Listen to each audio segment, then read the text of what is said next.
to my channel.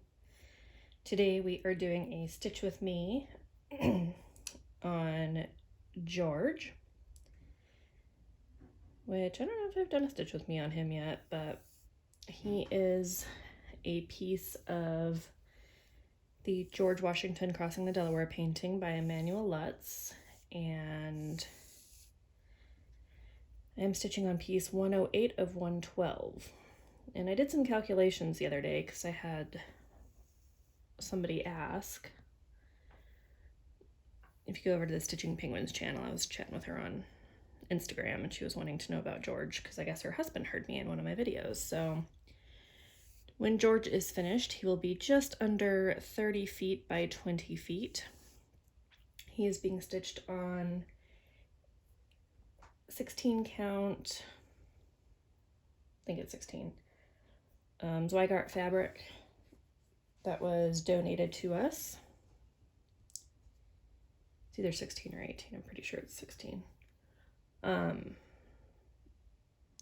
the floss is Sullivan's, also donated. And the whole project was put together by Heather Russell. And when it's done, I know you can't see me, but I'm just matching my floss up so I can thread my needle. When it is done, it will have 23,004,000 stitches, if I calculated correctly. I basically had to go through our group. We have a group that we like post progress pictures and stuff to. Only one panel's been completed so far, and it's supposed to be done by, originally it was supposed to be done by February of next year, but she did extend it until 2026. So 5-year project turned into 10-year project, but I am attempting to finish it by the original date. And so basically we send all the pieces back to her and she will sew them all together. And my piece is like 99% sky. And the very bottom has a little bit of somebody's hat. I don't know why Sullivan's floss doesn't match up. Like the two ends are even, but I don't think you'll be able to see that. Yeah. Totally not even. And this is from the same like part of the skein. Like literally I cut all 6, took them apart, put them back together, and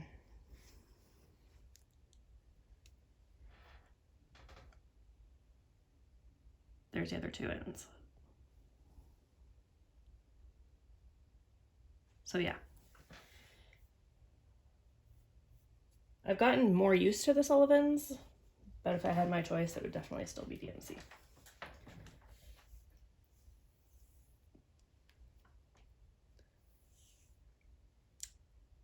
Anyway, let's figure out, we're stitching with 414, which now is the largest, or the color that I have the most left of. But what I did was I took the whole piece, did the largest color, which was 931. A lot of you guys already know this, but because this is not a strictly stitching related video, I wanted to let everybody else know, or if we just have anybody new who's into stitching and they just wanted to come check us out.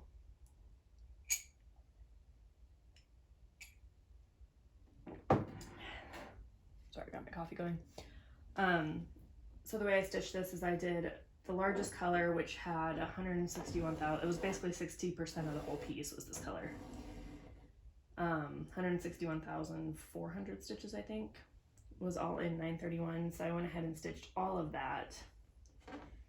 And now I'm going back in to fill in by page-ish. So we're currently on the 4th row of pages, and we're on page 34 right now. But this video is going to be chatting about my most recent IVF updates. So I'm going to show needles in here. I won't be showing any injections or anything like that because I'm not actually doing any at the moment. But just so you guys have an appreciation for what we have to go through. And I said it already, but I did want to say another congratulations to Pretty Southern. She just did IVF and is pregnant with her first baby. So that is exciting. So last time we left off, we had chatted about the first half of IVF, basically through egg retrieval, and how that worked for me. Spoiler alert, it didn't. I mean, it did, but it didn't. We got a lot of eggs and we got several embryos, but the recovery for me was not great. So if you're new here, like I said, this is a continuation, so go back and check out my other Stitch With Me's, and I basically go through the whole process with you guys. But I was hoping to have a success story. I do not yet have a success story. I did my first embryo transfer last month and it did not work. I was given a 75% chance of it working. I think I'm going to tell my doctor next time, hey, tell me that there's like a 70% chance it's not going to work, because apparently my body like hears the odds and is like, haha, let me prove you wrong. But it's kind of cool because they show you what your embryo looks like. So this is the embryo that they had transferred. I'll say they've got, making sure I don't have any info on there that's not, shouldn't be public, but it's just the day we had the transfer. So we had the transfer on the 10th of March. And this is a grade A embryo, which means it's good quality. It hasn't hatched, or hadn't hatched. Because in case you didn't know, which I didn't know either, human embryos hatch just like chicken embryos. The only difference is ours hatch before they implant. So what happens is, and I'll show you this one in a minute when we get there. So if you remember from the first half of IVF, from the egg retrieval process, everything is very timed. So like you have to do your shots at the same time every night and morning for me.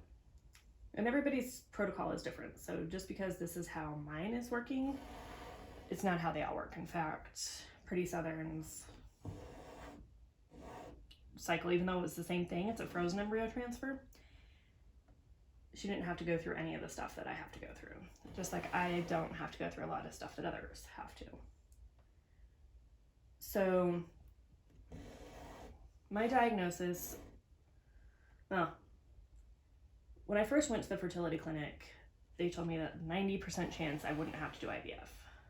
And then I had to do IVF. But I was originally diagnosed with polycystic ovarian syndrome, which means we make a lot of eggs, but they don't come out.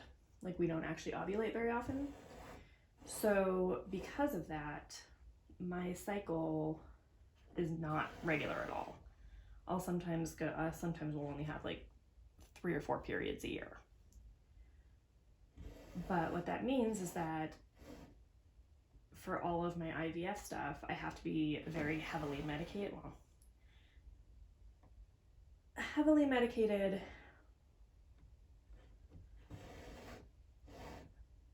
but so I can't like try to do anything naturally because it won't work. So unlike with the egg retrieval, you're actually able to, once you have your day 1 of your cycle, which is basically when everything starts. And that's the same in like people that conceive naturally as well. So in a traditional cycle, you know, your period is day 1, so the day you start your period. Then you have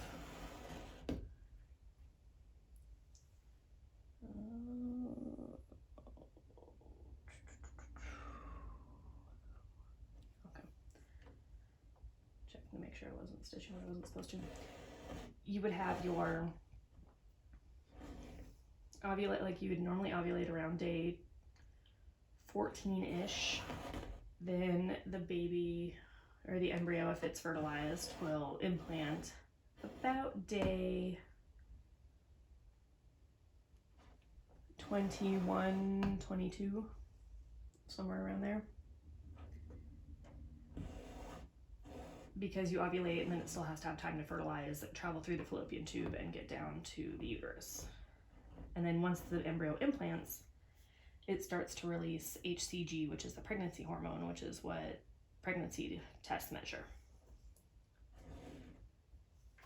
Well, because of that, we know that there's a window that the embryo can implant in. So once you go in for your first ultrasound, which is day 2 or 3 of your cycle, might have been usually like day 3 or 4 depending, because I usually like spot before a period, which doesn't actually count as your period. So it usually starts like in the afternoon, so you don't actually count day 1 until the next day. But my doctor likes day 3.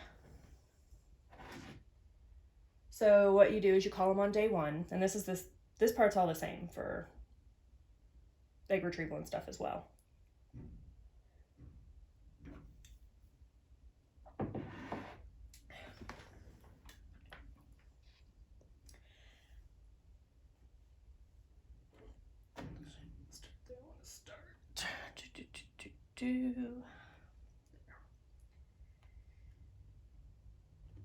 So you call them day 1, they set up an appointment to come in 2 days later. You go in for your baseline.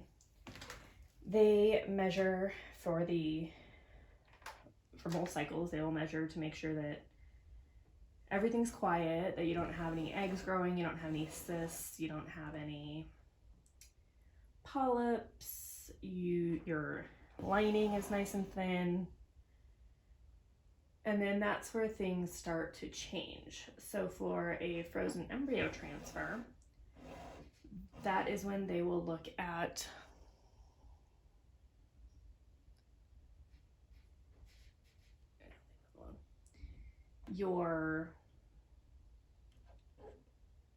and then you get blood work done as well. So they check to make sure that your hormones are where they should be.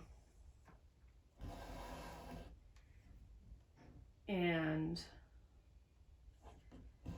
you can actually like make all of your future appointments then. So with egg retrieval, it's literally like you cannot make the next appointment until you've had the previous appointment, because everything might change. So like depending on where your levels are, they may have you come in a day earlier than they normally would out, or a day later. But with an embryo transfer, dang nuts, you can say like, okay, well, this will be about day 21-ish of your cycle. We're going to do the transfer now at this day. Then you have monitoring appointments on this day and this day and this day. And with egg retrieval, you have to go in every like 2 or 3 days. With, for instance, my cycle coming up, I had my baseline on the 25th. So that was day 3 of my period. Then I had an appointment yesterday, which was the 1st. And then I have another appointment on the 7th. And then one more appointment the day before my transfer. I did not want to put the book there. So after once I make sure during your baseline that everything is nice and quiet, then they will start you on estrogen. So I am taking it at 3 times a day, morning, quote, unquote, afternoon and night. I haven't been getting up until like 10 or 11, so I'll just take it when I get up, and then my next one will be like 4 to 6 hours later. And I talked with the nurse about it, and she said that was totally fine. And then I'll take my last one before I go to bed. And they're just a tiny pill, nothing bad, nothing insane. And so we're currently doing that. My first cycle, well, okay, so you do that, then you go in for your next appointment, which is the one that I had yesterday. They do the same thing, ultrasound, and actually I didn't have to have blood work yesterday, which was awesome, because my lining was thick enough that they said, everything is going great, we don't need to change anything. But during my last cycle, my lining wasn't quite there yet, so they upped my third pill of the day to actually be 2 pills of the estrogen. So I was taking 4 milligrams a day, which still nothing insane or anything, like that's pretty normal, but it's very interesting seeing how cycles are different even within like a month of each other. So basically that first appointment is just to check your lining and make sure everything is looking good. And like my last cycle I did have to have blood work done that day because the lining wasn't thick enough, so they wanted to check what the estrogen levels in my blood were like. And then if you do have blood work, they will call you that night and tell you what changes to make. So like add a pill, go down a pill. And for me, the estrogen is pill form. They do have patches, as well as, I think they have vaginal suppositories. I'm not totally sure on that one, but I'm glad mine's just a pill because I could just pick it up and be done. Or I should say pick it up from the pharmacy and be done. And my doctor was cool enough to do refills in advance, which is for if you get pregnant, because you have to continue with the estrogen until you are 10 to 12 weeks pregnant, depending on what your doctor says. But they only give you a month supply at a time. And in case you are wondering, because there's a lot of people that don't know this, but your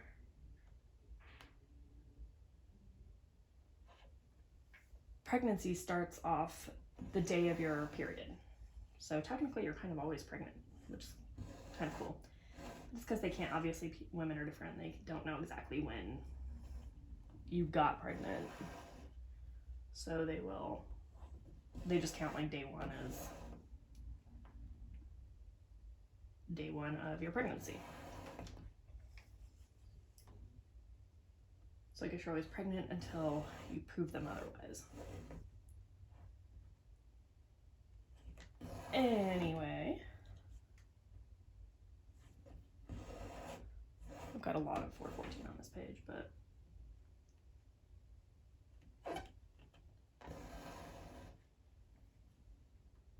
I should make sure I'm not actually in the shot, although I don't know how I'm going to do that. I don't think I am. You guys are zoomed in, you're pretty far away. But it's the only way I can do it without constantly hitting the camera, because I don't have one of those like fancy overhead things. Overhead setups. But so after you go in for that first one, that first appointment, you'll go in a week later. This thread knots really badly, and I don't know why. And I constantly have to be checking the back to make sure that it's not knotted up on the back. Or even getting knotted up by itself. What the heck?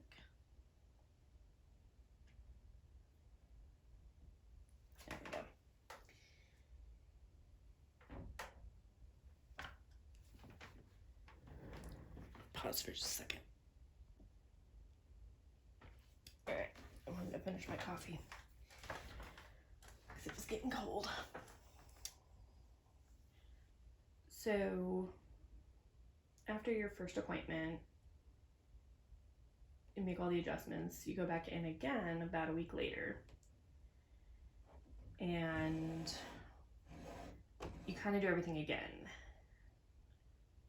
So you do another ultrasound, more blood work, and that's where they determine when you will start your progesterone. So progesterone, so the estrogen is to like build your lining. The progesterone like gets it ready to accept an embryo, to like help implantation and make it happen. And usually your body does it by itself, obviously, otherwise pregnancies wouldn't happen. But when you don't ovulate like me, you need that to help. And most cycles, they will not have the woman ovulate, just so there's no chance of spontaneous pregnancy or anything like that, because they like to be very on top of what's going on. Because if, for instance, you did get pregnant, but then you don't know about it for a while, it can really screw things up and mess up the pregnancy that you already have.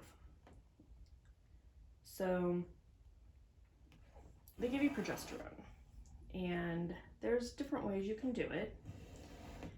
I've known people who haven't had to do shots at all. I've heard of people who have to do shots once or twice a day.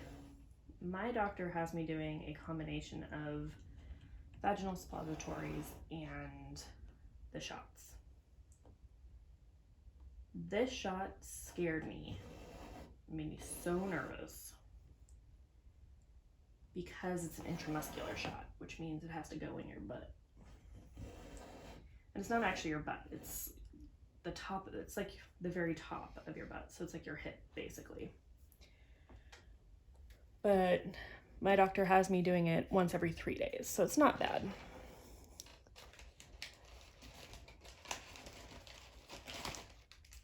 But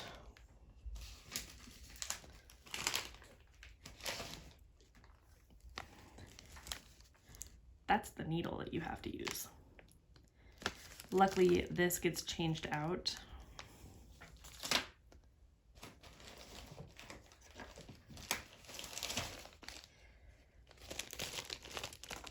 But the needle that they do use is still giant. So you use this needle to pull medicine out of the vial, and then this one to actually inject it. So they're the same length, it's just a little bit skinnier. But my doctor has me doing to the two.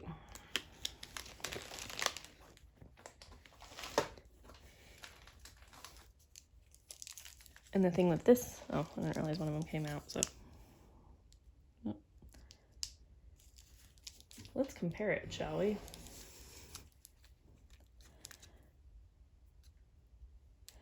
Yeah, it's longer than a tapestry needle.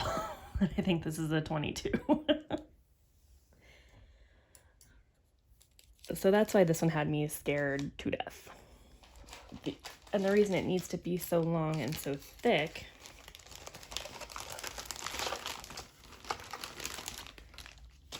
I know, that's what she said. This is a new one, so I haven't actually opened it yet, but I'll be using it soon, so. It's because you're actually injecting oil. Like, this is like legit sesame oil. So it's not super watery, so obviously you have to have a bigger needle to pull it. So yeah, like I said, terrified of this one. And all of my other medications, I was injecting myself. This one, hell no. There are women who can do it. More props to them, but no, my husband has to give me this one. So we were nervous about it because he's never given a shot before, and I'll put it all the way through. And like sometimes you are better injecting yourself than you are injecting others. But he actually does really good with it. I ice the area first, and he's good about just jabbing it in. I tell him don't do a countdown or anything, just stick it. And so actually it's not as bad as I thought. The ice really, really helps. I can still definitely feel it, but like I said, it's doable. And it was funny when we went in for when the nurse was teaching us how to do the injection, she's like, you literally cannot mess this up. Like I've had people that have done this, and so many people are so nervous about it that there's no way to mess it up. Until you forget to inject air into the bottle and then end up with a fountain all over you. That happened to us. So I'm still curious if I can get that last dose out of that bottle, but so yeah, so surprisingly, out of those two, the suppositories are the worst part. I won't go into detail about it, but we'll just say that it's like the first day of your period every time you stand up. And the pills are huge. I don't have a box of that. I have a box, but it's a new box. I'm not going to pull it out, but the pills are probably like maybe about the size of a pen cap. Like they're huge. And they're really wide too. But yeah, it's just really gross. So some people actually prefer the shots, but then you have to deal with like not only the pain from the injections, but you have to deal with trying to find a new spot every time, because there is a specific area it has to be done. Like it has to be on the outside, like more towards your hip instead of your lower back, because apparently there's a nerve that runs down there that if you hit it, you're basically screwed.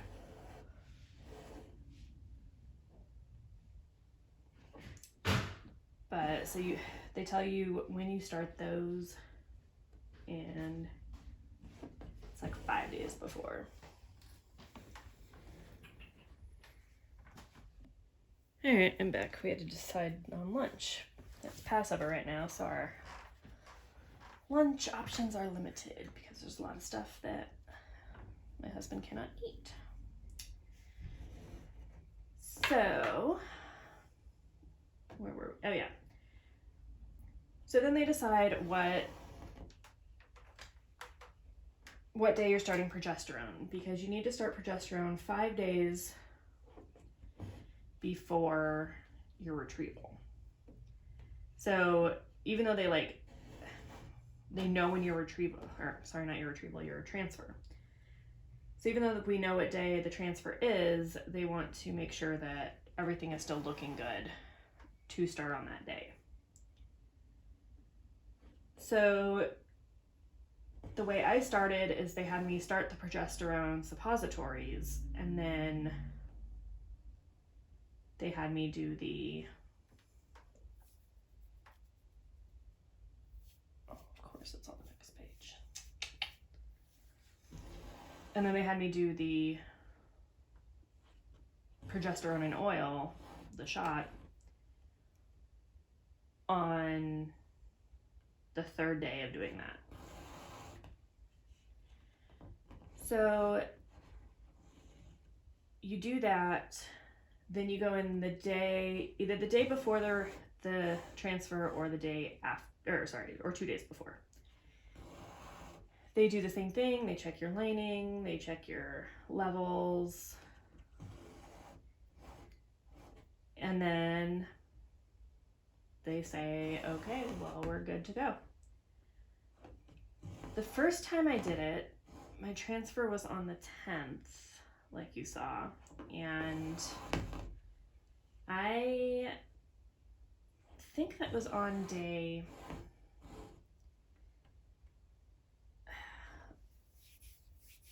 I forgot to double check, but I think that was on day like 17 of my cycle. This time we're doing it on day 21. I don't know if that's going to make a difference. But this time, because the last transfer didn't work, we decided that we are going to add on, I say we like I had any say in it. He decided that I'm going to do Intra-Lipid Infusions, which I haven't done yet, but I need to do that the week before the transfer, and then again after I get pregnant if I do. So apparently, and there's mixed, not reviews, but mixed success rates, I guess, with it. But it's supposed to help the embryo implant. Because like I said, they said, you know, there's a 75% chance this will work with this type of embryo, or this grade of embryo, and nope, not for me. So apparently this helps, but I have to go in and basically they're just going to put it in an IV, and I have to sit there getting fats injected into my blood. But I can't do it super fast. I have to sit there for like 2 hours just chilling and being injected.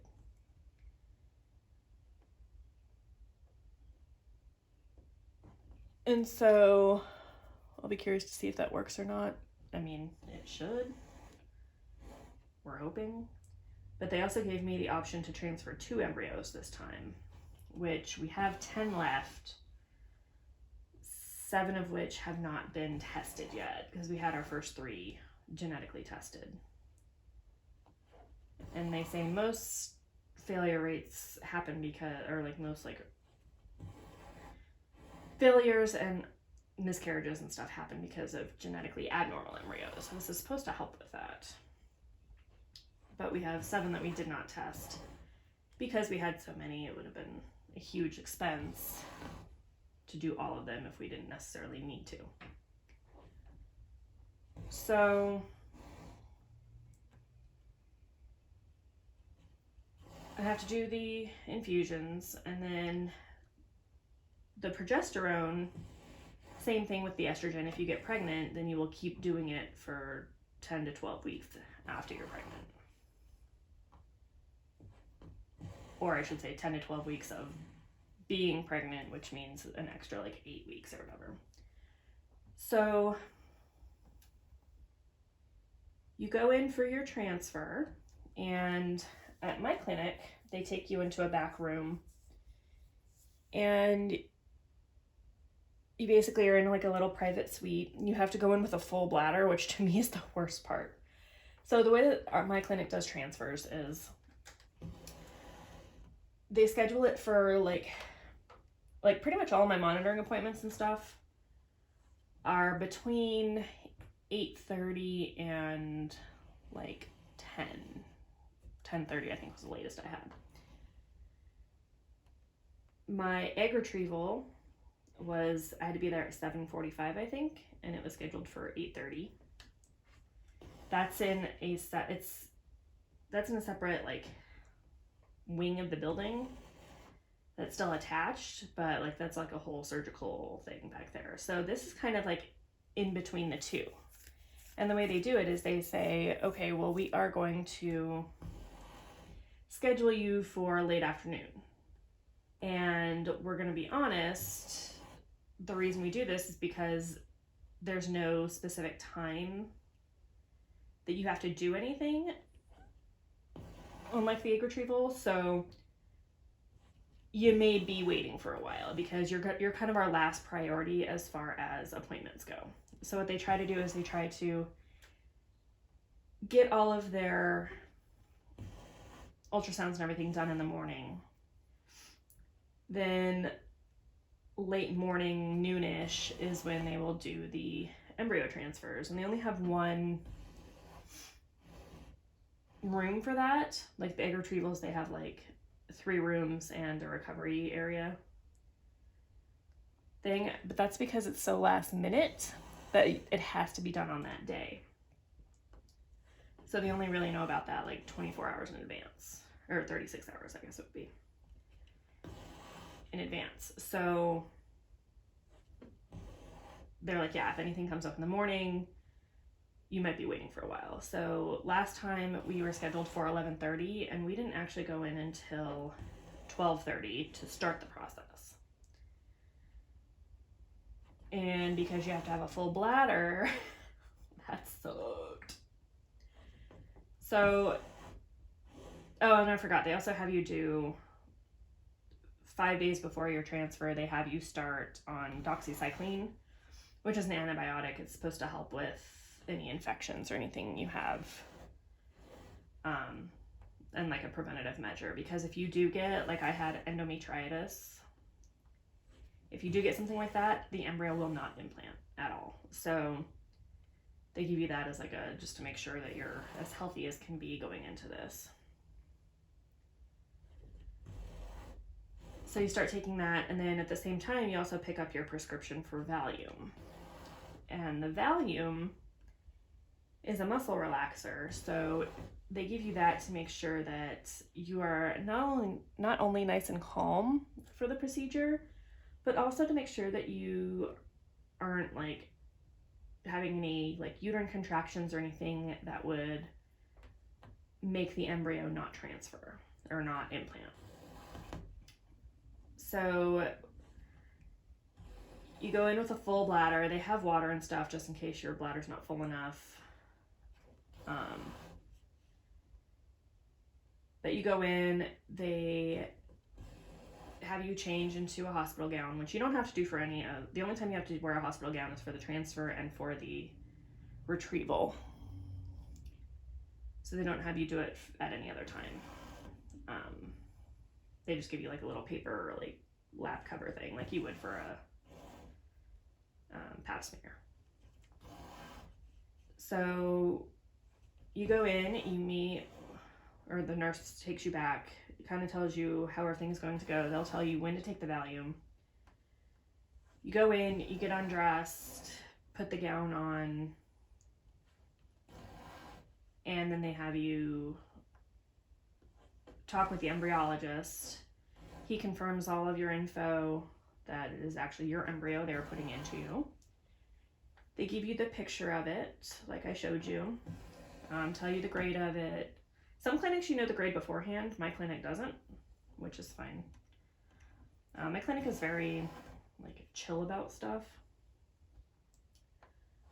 but the room is, like I said, it's away from all the other rooms.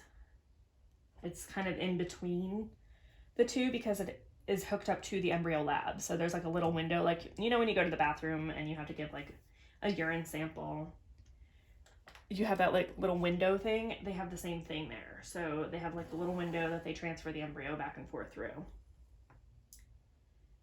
But the embryologist comes into the room, talks to you about your embryo, tells you everything that, you know, you should expect, tells you success rates, all that stuff. Then he'll go back and the nurse comes back in, tells you to take the Valium now. It takes about 30 minutes to work. So I don't know why they don't have you do it before, but whatever. She checks your uterus and your bladder to make sure that she can actually see the uterus. And that's why you have to drink so much beforehand, is because it helps like push the uterus up so that they can get a better view. Because they have to be very specific with where they place the embryo. That it's like the only time you can actually get an overbelly ultrasound instead of a transvaginal one is during the transfer.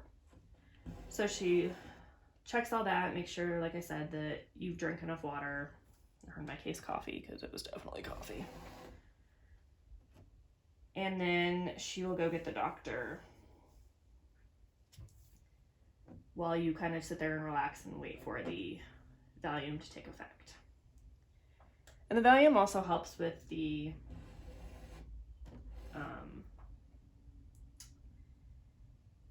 catheter, because when they do the embryo transfer, they have to put the embryo in some liquid inside of the catheter.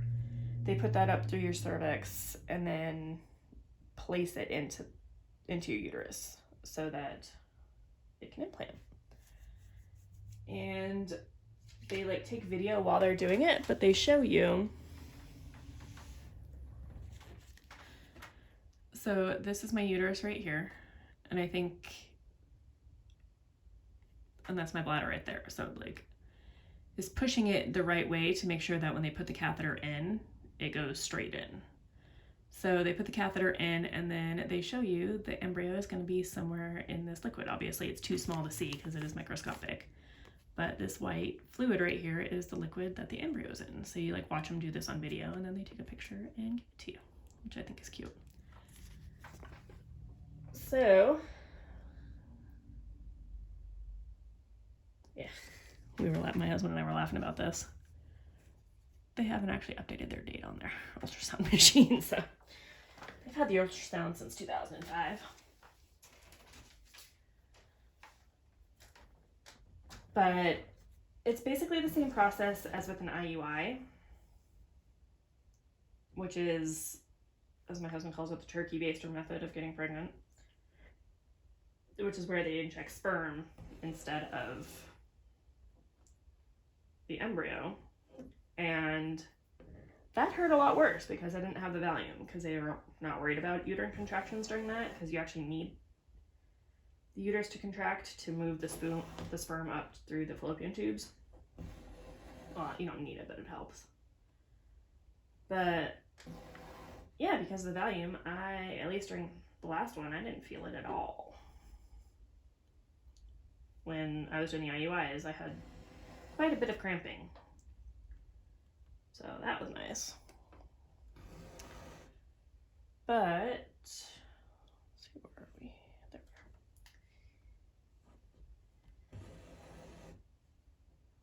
we are. And then they have you lay down for, like, they turn up the heat and stuff in the room, make it nice and cozy.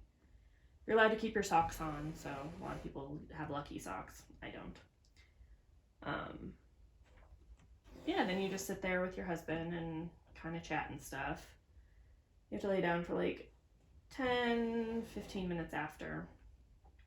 And then because you're on the Valium, you're not allowed to walk around by yourself. So,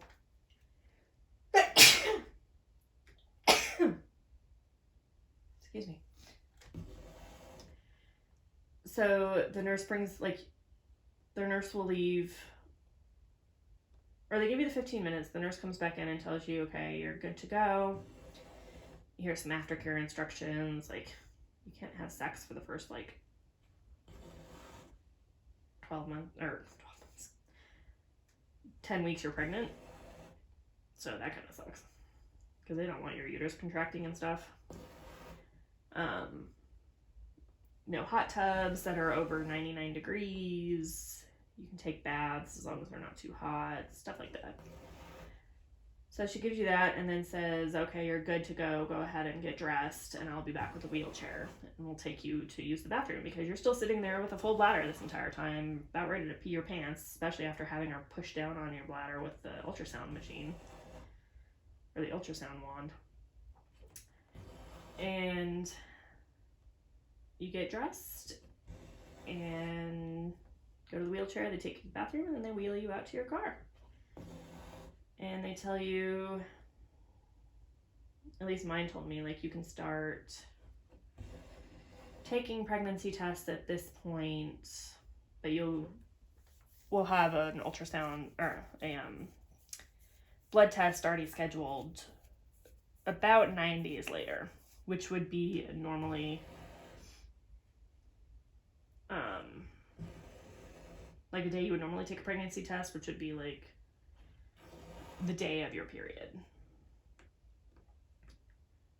But obviously we like to test before, because when you are doing this whole process, you usually become obsessed with peeing on pregnancy tests.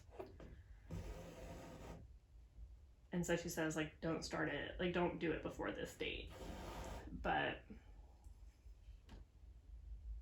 most of the time you don't have to do anything special as far as like bed rest or anything. Some clinics will have you do it. My clinic says, nope, just do your normal life, just no like heavy lifting. So, you know, don't lift anything over like 50 pounds. But other than that, it's just the worst 2 weeks of your life, because you have to sit there with the anxiety of, did this work? Did this not work? You test every day and you freak out every day because you're not getting a line on the pregnancy test. And so, at least for my first one, I knew going in that it did not work. I knew going into the beta test, but they do it just in case. Either you don't do the pregnancy test properly, or if it implanted late and you are still a tiny bit pregnant, or if you had what they call a chemical pregnancy, which is basically just a miscarriage before it's actually started like being visible, I guess. But it's basically after it implants, but then it doesn't continue to develop, so it's basically just super early miscarriage. But they can tell that on a beta blood test. Yeah, so then if you are pregnant, they tell you congrats, you will continue your medications until this date, and you'll come in once or twice. My clinic will keep me for the entire first trimester. And then if you're not, they say, I'm, so sorry, that sucks. Stop all your meds and wait for your period.